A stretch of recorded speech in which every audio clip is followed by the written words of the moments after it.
Welcome back. We're still in Unit 5. We're going to be doing 5, 6, and 5, 7. The more important things that we can use to build on later in the curriculum.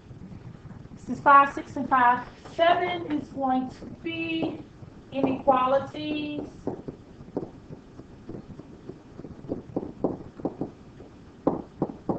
in one triangle. And 5, 7 will be inequalities in two triangles. Okay. We talked about not every three set of segments can form a triangle, and a lot of students wanted to argue that they can. So we showed you ones with sides 3, 3, and 5, and 2, 2, and 6. And no matter how we arrange this, we're not going to be able to close the gap. So folks, there is a postulate / theorem that says if we want the segments to form a triangle, we must take two sides and it should be greater than the third side. So if that's the case, 3 plus 3 should be greater than 5. Is that true? Yes, it is. Well, let's see if 3 and 5, 3 plus 5 is greater than the other side. Yes, it is. Let's use a different color.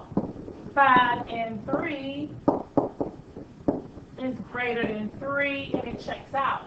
If all three of these check out, we can always make a triangle. Now here's the flip side of that, folks. If we take 2 plus 6, 2 plus 6, it is definitely greater than 2. And now if we take 6 plus 2, it is definitely greater than this side, which is 2. Here's where our problem is. We take this side, 2 plus 2, and it is not greater than 6. So can this form a triangle? And the answer is absolutely not. All right.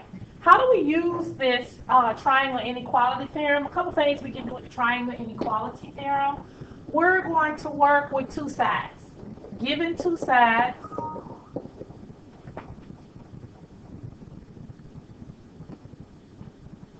technical difficulties, so hold tight.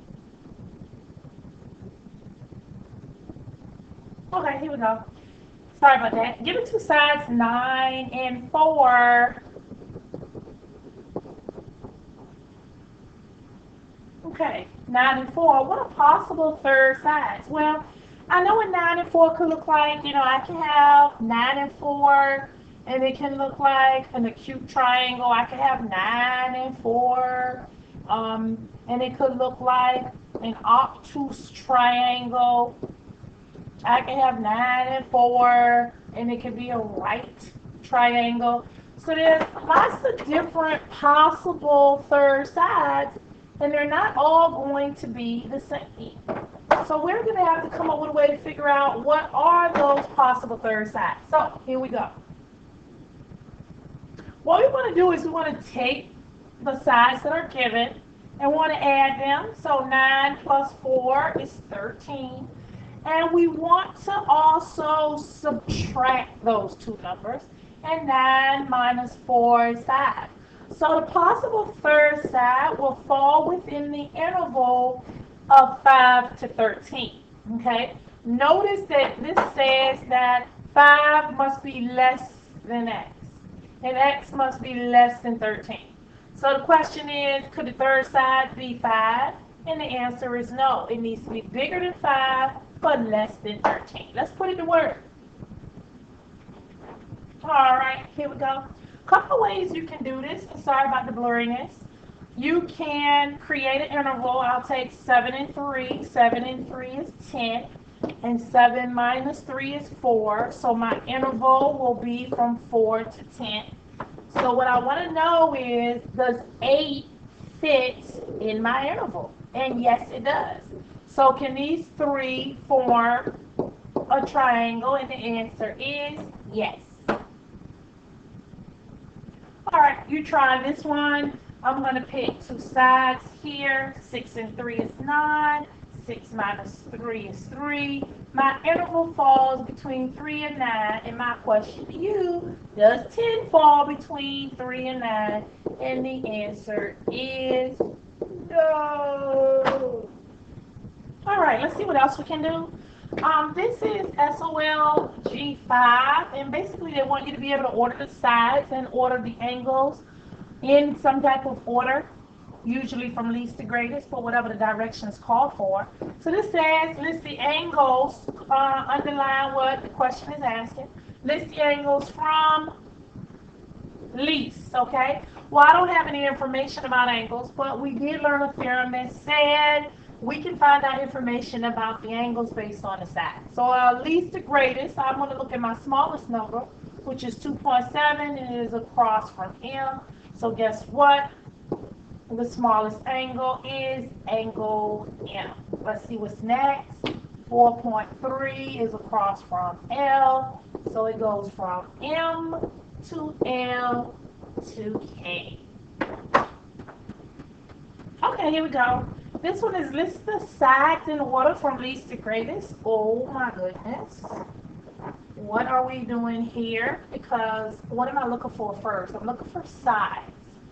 And I have information about CE, and I have information about DE, but it seems a little inconclusive. I don't know what to do here. Oh, I think I know. Angle E is 105. Is there going to be another angle in here that's 105?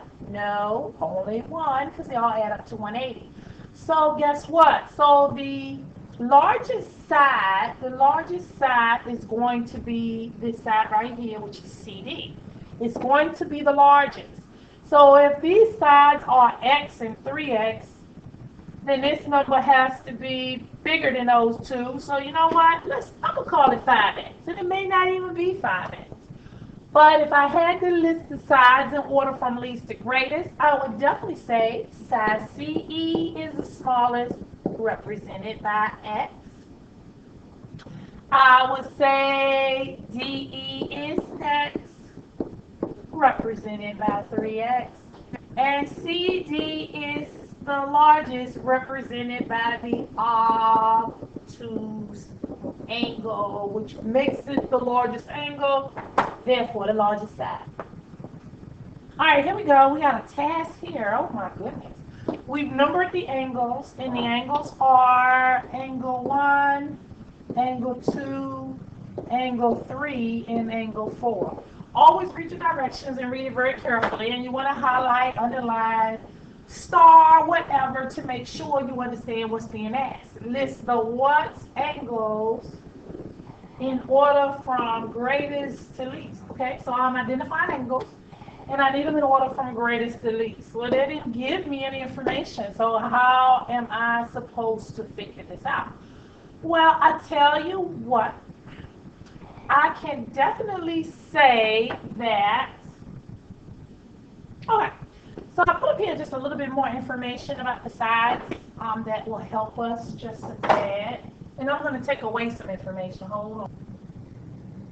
All right, so here we go. This side is 5 inches. This is going to be 7 inches, and this is going to be 6 inches. We're going to brainstorm through this. I still have 4 angles that I have to list in order from greatest to least. I have 3 interior angles. Angle 1 is interior, angle 2 and angle 3 is interior, and angle 4 is definitely exterior. Oh, but I remember from the exterior angles theorem that angle 1 plus angle 2 is equal to angle 4. So guess what? I know that angle 4 is definitely going to be the greatest. So I'm going to put up here that angle 4 is the greatest. Okay, so answering the question, angle 4 is the greatest. Now all I have to do is compare angles 1, 2, and 3. So let's see what we get when I compare angles 1, 2, and 3. Well, I don't have any information about the angles, but I definitely have information about the sides. I'm going with the greatest. The biggest number is 7. It is across from angle 2. So then I'm going to say angle 2 is next, followed by angle 1, which is across from, angle 1 is across from 5. And then last but not least, we have angle 3. Angle 3. So in order from least to greatest, greatest to least is angle 4, 2, 1, and 3. Woo, good thing you remember that exterior angle theorem. All right, I'm going to move into the last thing, and I'm going to try to keep it down to 2 to 3 minutes. This is a hinge theorem, and what I want to do is show you the hinge theorem before I tell you what it is. Think about a door being on a hinge, and you can see how much this door is opening up versus how much this door is opening up. And so, folks, we can say that because this door opens up more, let's say 10 inches, whereas this one may only open up 3 inches, that definitely this here is a bigger angle. Okay, so that's what the hinge theorem is going to allow us to do. It's going to allow us to compare values in 2 separate triangles. So here we are. Here's a triangle right here. We have side, angle, side, side, angle, side here. So we must have an angle in between the 2 sides. So this is 4 and this is 1. So what would we be able to say about these different angles? We would be able to say which one, the one on the right or the one on the left is a bigger angle. Well, of course, this one, because it's across from a 4, whereas this one is across from a 1. So here you are. This is the hinge theorem inequality.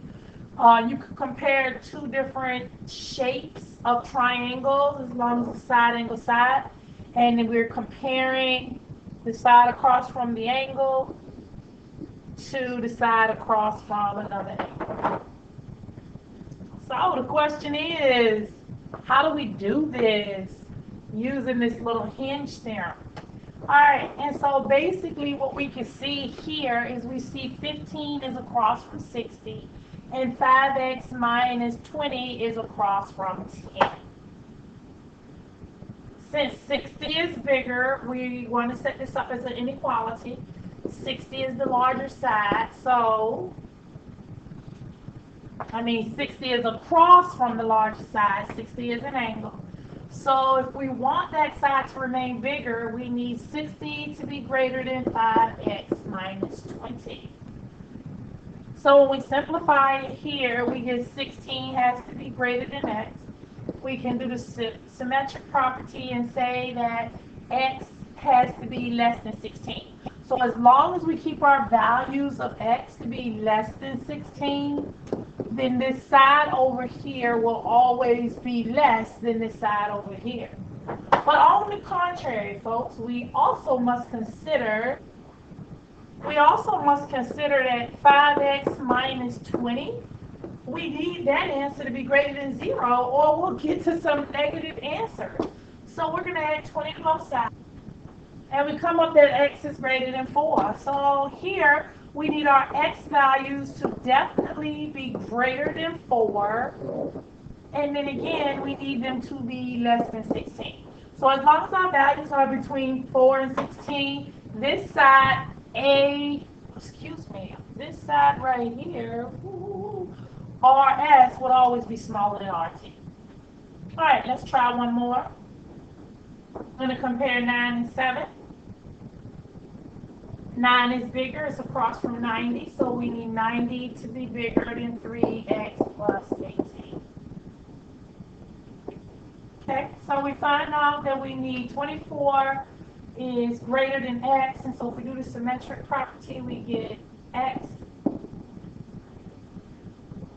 is less than 24. But on the flip side of that, folks, we need to make sure that our answer, 3x plus 18, is greater than 0, so we definitely don't want any negative answers for the angle anyway. And so when we subtract, we get that we need our x values to be greater than negative 6. So if we did plug in a negative 6, we would get to that angle is 0, but this says it needs to be greater than negative 6. So our interval will be negative 6, bigger than negative 6, but just be less than 24. That's how the hinge theorem works.